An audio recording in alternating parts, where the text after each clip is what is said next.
Hello and welcome to this edition of Defacto Review, a weekly roundup of the biggest stories shaping Mongolia. Here with us tonight is guest commentator Mukto Baduro Bantoy. Thanks for joining us. Thanks, Terry.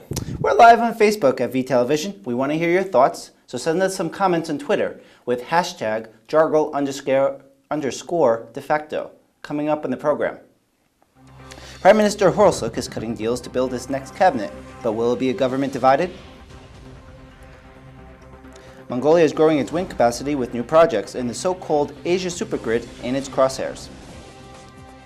Applicant for the Oyo Tolga mine is claiming discrimination for his weight and demanding compensation.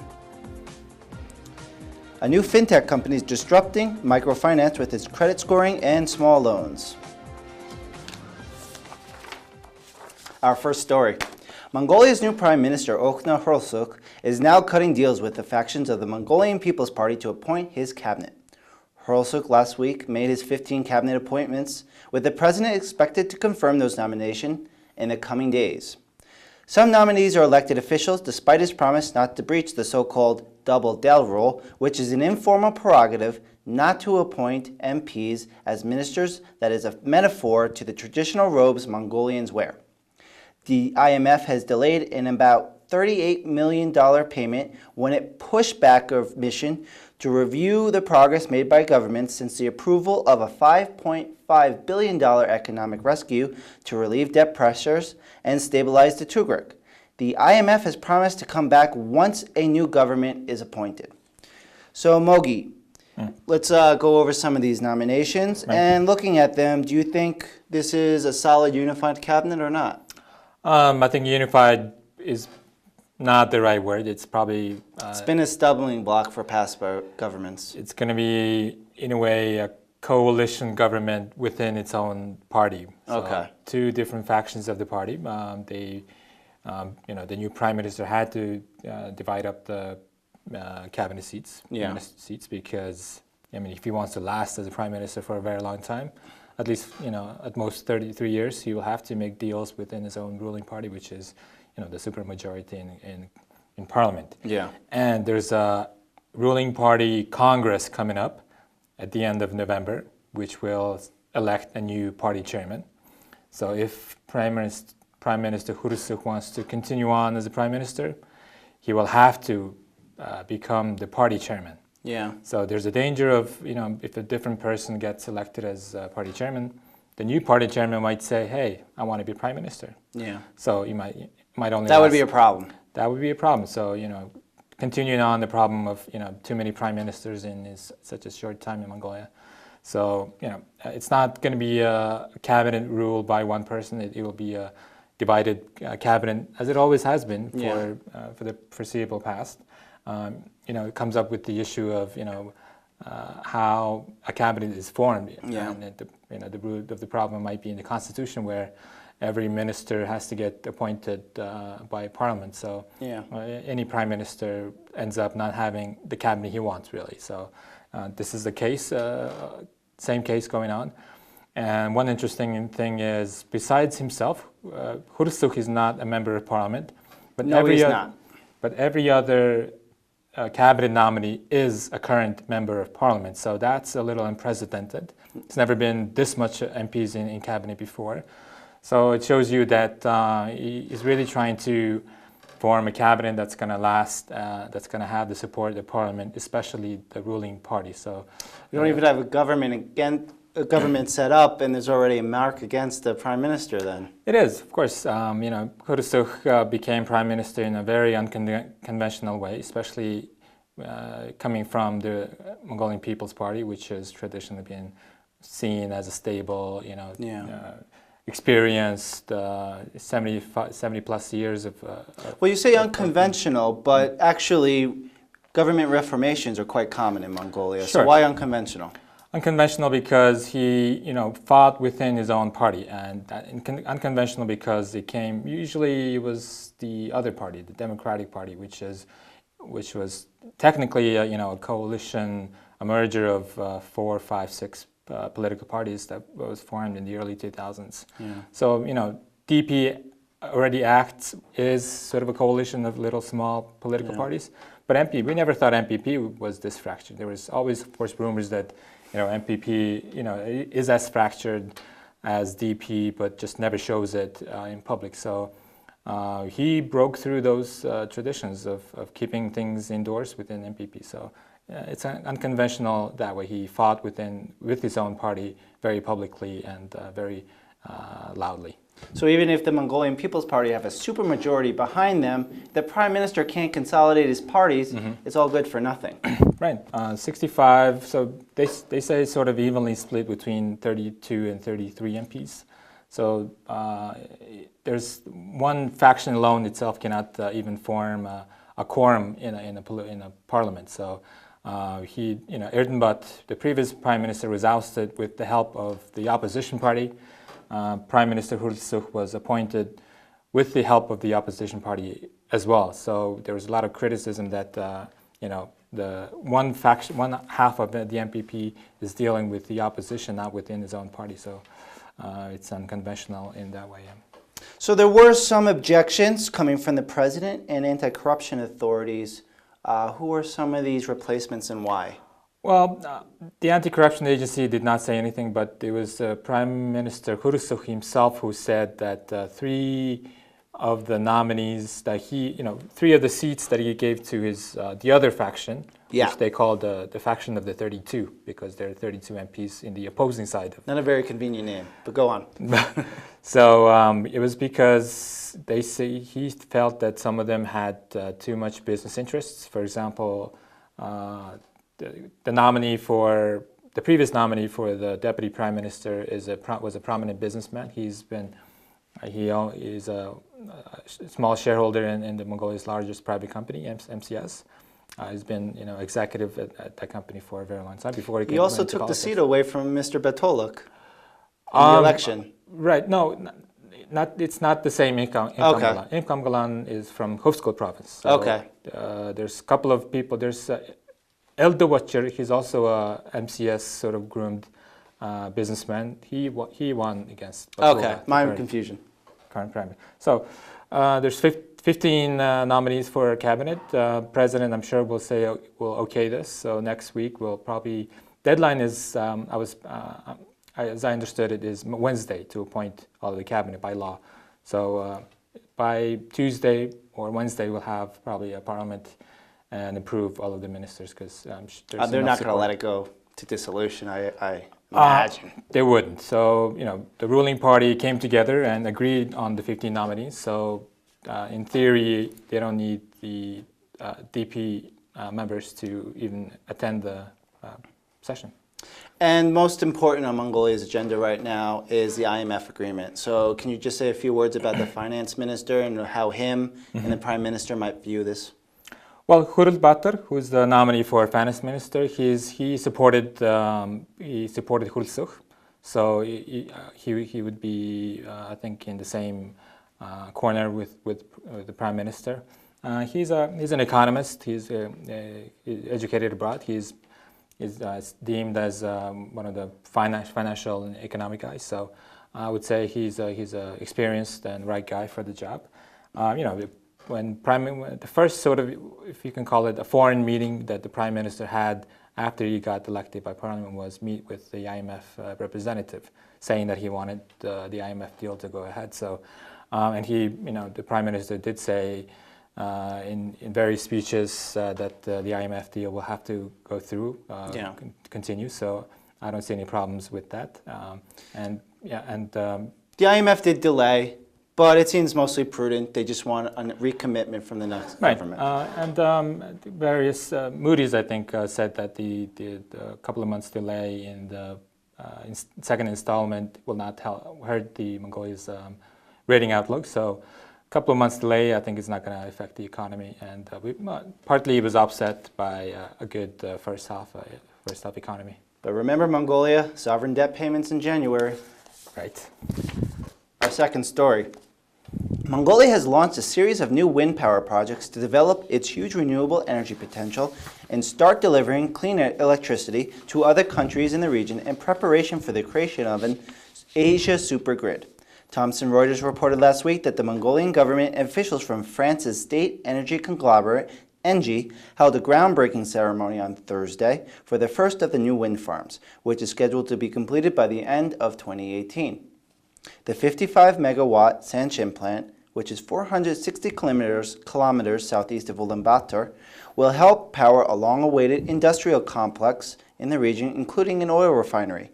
Clean Energy Asia's Tsetsi farm opened on Monday and adds 50 megawatts to Mongolia's capacity and brings renewable energy share of the central grid to 12%. So, Mogi, let's talk a little about wind energy. What's its role in Mongolia, and what is really this Asia supergrid all about? Sure. From Mongolian side, we have a policy, national policy on renewable energy, which says by 2020, all of the renewable energy, 20% of the energy consumption will be produced by renewable energy. Sure. 30% by 2030. So it was way before even the Paris Climate Agreement was entered. So from Mongolian side, we always felt that renewable energy was the future of Mongolia. So burning coal is not within Mongolia's future. So we understood that. From international side, the Asian Supergrid, initiative by the founder of SoftBank, a big Japanese group. He wanted. It was born out of the Fukushima nuclear disaster. They stopped all of their nuclear power plants, and then they had to import a lot of electricity from. Really shook up the energy industry. Well, right. No pun intended. Right. So the idea of the Asian Supergrid is to build a lot of renewable energy plants in Central Asia, especially in the Gobi Desert, to supply Japan, Korea, even China in the future. So I see a lot of potential in there. Yeah. Mongolia can be, within the Asian Supergrid, can become a major player in the new world energy. Still a lot riding on this. Mongolia has about 30 approvals for new projects, but of course, those projects have to go forward before we can count our capacities. Right. And, looking just at Mongolia domestically, it's had its own situation. There's been a lot of warnings that its aging facilities might not be enough. So power plant number 5, still nothing to be said about it. What do you make? What's your assessment of the current landscape for Mongolia's energy?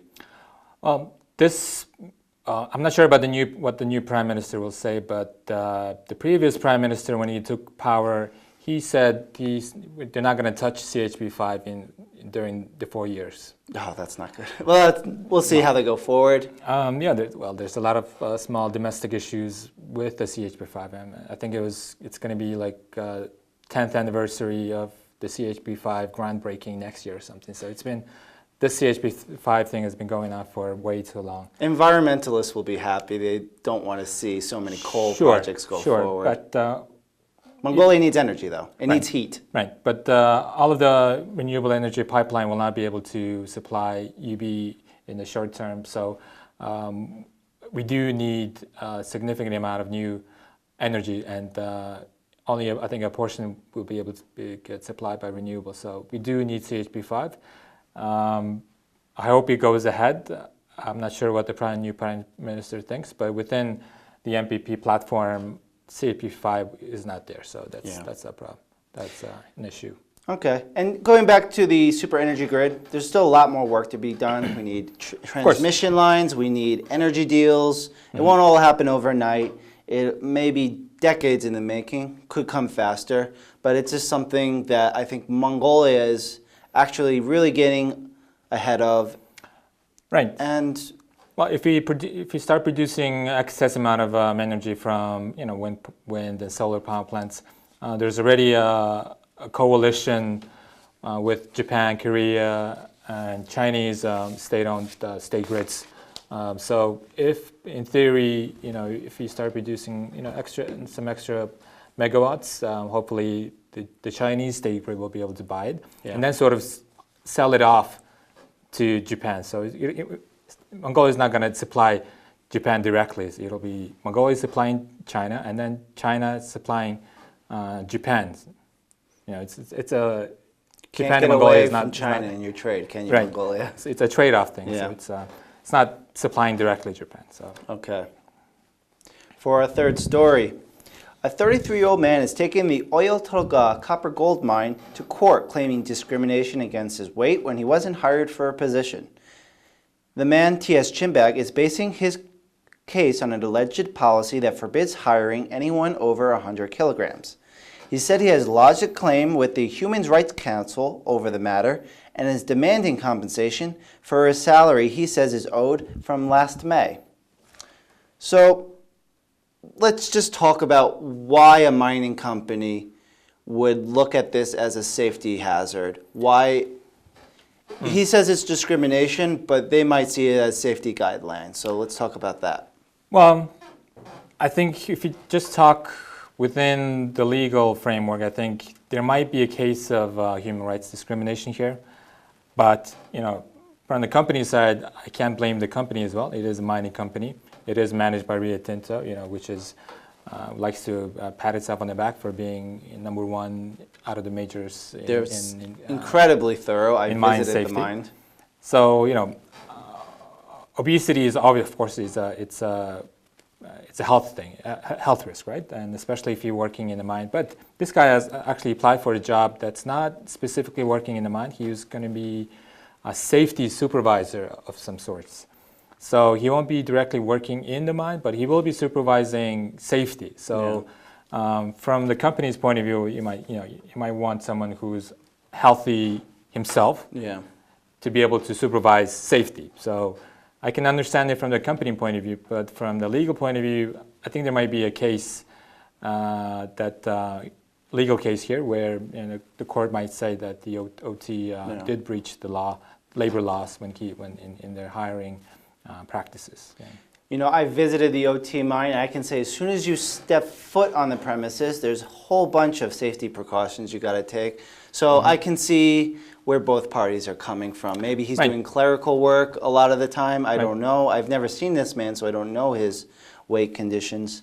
But it can be more. It's not usually as cut and dry as it might seem. Right. And okay, what do you think about his claim for compensation? Is it overreaching? If he was hired and then fired, maybe there would be a case for compensation, but it hardly seems a case for to be compensated. Maybe in a civil court, maybe you might be get, for psychological or loss of work kind of thing. But labor laws in Mongolia are pretty harsh. It's very hard to fire an employee, but especially. The states, whenever there's a new government, they mass fire and hire people, right? And 90% of the people who sue the government to get their job back ends up winning. This just shows you that how the labor laws are very protective of the workers itself. There might be need to loosen the labor laws here. We've had business lobby groups here, like BCM, advocating for... Business Council of Mongolia. Right, Business Council of Mongolia, advocating for a little more lenient labor law. I would understand that. For example, this is not something just exclusive to Mongolia. Remember, the French president, when he was running, he said he was going to loosen the labor laws. That it's hindering businesses. That a lot of people are moving away their businesses. And so he won on that platform of loosening the labor laws. So. Ours is probably not as strict as maybe French ones, but it's still, I think, not helpful for the employers, and it's very difficult to fire someone. Well, you can fire them, but if they sue back, 90% of the time they win the case. So the company has to hire them back and pay them for their back payments. So it could be a very interesting case for a legal scholar. Maybe it might be an interesting case study. Well, we have a little bit more time to talk on this topic. So just looking at labor law generally, there's been some new amendments proposed that would have a lot more what business people would call interference. Can you just talk about some of those and what business leaders, what freedoms they want to keep? Well, businesses, of course, I understand there needs to be, an employer can't just fire someone just because they want to, and there needs to be a real solid case for it. But the current law says you have to do something wrong 3 times in order to get fired. 3 strikes and you're out. 3 strikes and you're out. And it doesn't matter how big that strike is actually, how big you screw up. So even if you screw up big time, it only counts as one warning. So that's where I think the businesses are very complainant about. So you can't wait for someone to ruin the company just to fire someone. So, but most of the times, people, if you get fired, they just let it go and try to find a new job. But if they are smart enough and sue the company back, 90% of the time they get their job back. Well, actually not get their job, but they also get paid for the amount of time they didn't work at the company. And another issue has been what role that labor unions play. And sometimes there's even been proposals that they should have some influence in management decisions. Sure. Some of the European countries, if I remember correctly, Sweden or Norway, the Scandinavian countries, the labor union has a seat in the board, right? But here, actually, most of the labor unions are only active in the state public domain, public service industries, meaning the government. So there's not much labor unions in the private industry, for example. OT, obviously, it's a big political project, so there's a labor union there, but the biggest companies in Mongolia don't have a labor union. Yeah. Largest conglomerates here don't have a labor union. And obviously, as a business, they always squash any kind of attempt to create a labor union. So there's labor unions work only if you're a public school teacher or a doctor, or if you work in the government in the public service sector. But if you're working in the private industry, you're on your own, really. So it might be a case for allowing labor unions to get formed even in the private industry as well. And maybe perhaps labor union is a legacy of the Soviet times as well. So perhaps maybe we could, labor unions can be a problem at one point, but it could also be helpful in bringing up the standards of living in any country. Okay. Moving on to our final story of the evening, we're looking at a startup making waves in microfinance. A new fintech company disrupting the banking sector has made headlines this week as it offers small loans and credit scoring. Mongolia's untapped lending market has earned this Japanese-backed fintech startup a $30 million valuation, reads the headline of a Forbes article posted on its website this week about the company Lend.mn. 35-year-old Anar Chinbat launched the company 2 years ago when he saw a space for microlending in Mongolia's fractured industry. The main functions of the app is assessing creditworthiness and delivering small loans averaging around $70. The company, which has issued over $1.9 million in loans as of this month, plans to use the new investment to fuel expansion into the Philippines and Japan and develop new tech such as blockchain project while preparing for an initial coin offering in December. What do you think of this idea? What do you think of its implementation? I think it's just filling a very underserved kind of a niche market. Under $70 loans. $70 loans is something you would ask a friend for, right? And in that same article, Anar, he said that he came up with the idea because he got tired of his friends asking him for money. Okay. And we have a saying in Mongolia where if you want to stop being a friend with someone, lend him money. Gotcha. Because most of the time, a lot of the time, your friend would not pay you back, right? Yeah. So it's a common thing. I don't think it's just exclusive to Mongolia, but lending to your friend is always it's not always a good idea. Sure. So I think he rightfully saw a market there. In Mongolian Tugrik, it's only 1 million Tugrik, so it's something. Like I said, it's something you would ask for a friend. Ask your parents for money for. But if as a last resort, you can. Open your Lend.mn app and borrow that kind of money. So I think it feels very underserved, very niche market there. So sure. I think it has potential to do good. So the developers claim they want to combat predatory lending. I look at this, and to me, I'll see something that looks very similar to salary loans, which is a problem in the United States where I come from. Can you tell me how this might be any different? What safeguards there are for consumers? Well, any kind of lending, it's handled by the non-bank financial institution law. So even lend-demand has to abide by that law. Where I'm sure there are provisions for any kind of predatory lendings.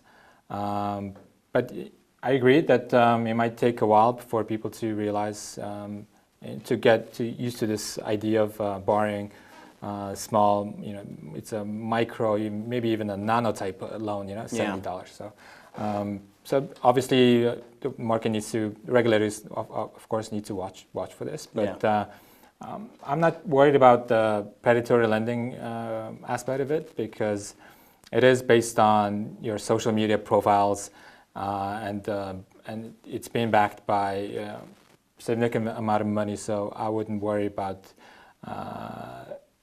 them lend-demand going too much predatory, but it is giving out loans at much lower rates than you would find in a pawn shop or an NBFI. Sure. So the lending return rate seems to be pretty good at the moment, and again, it's only $70.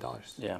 At most. Well, it's important, I think, that this app does some credit scoring, which is basically not done in Mongolia as far as I know.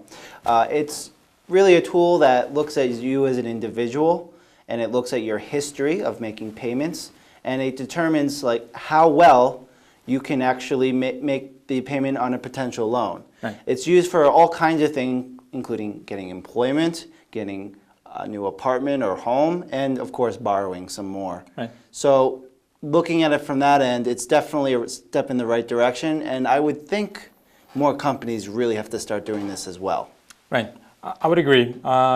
Lending rates are historically high, but has always been high. And maybe good repayers deserve a little lower rate. Of course. Well, it's the same case for any kind of loans, even at banks. But banks can take weeks to get to study your credit profile and visit your apartment just to get a collateral for a loan. But for $70, why go through the hassle of just spending a week? If you need to buy something, if you're in a shopping mall and you see something you like, you can borrow it on the spot and buy it. So it feels a very, I think, a needed market here. So And another important aspect is so much lending is done in the informal market, the so-called gray economy. Right. So this really gets the tax administration clued into what's going on in this country. Exactly. Like you said, are you worried about the predatory aspect of it? And you just rightfully pointed out it's already happening. It's already happening, and it's probably it's way worse than you would get. Yeah. The rates at least are way worse than you get from lend-demand. Yeah. At least this is making it formal. It is a registered NBFI, the company behind lend-demand. So you are going through proper channels to get a loan. And of course, the best thing out of this thing is no collateral. Yeah. Which is, if you want any kind of loan from anywhere, collateral, especially Mongolia, you need collateral. Even small amounts of loans, you need collateral to get a loan. So this is the best part about lend-demand. Well, I'm going to give you the last word right there. All right. We hope our briefings this evening give you a leg up as you join the new work week. Any final thoughts? Well, next week will be, I think we say this all the time. Next week is going to be an important week. It always seems to be. It's going to be an incredibly unimportant week, Mongolia. You can take a nap. Right? Yeah. Yeah. No, don't take a nap. Go to work tomorrow. All right, that's our show. Good night, Ulaanbaatar. Good night.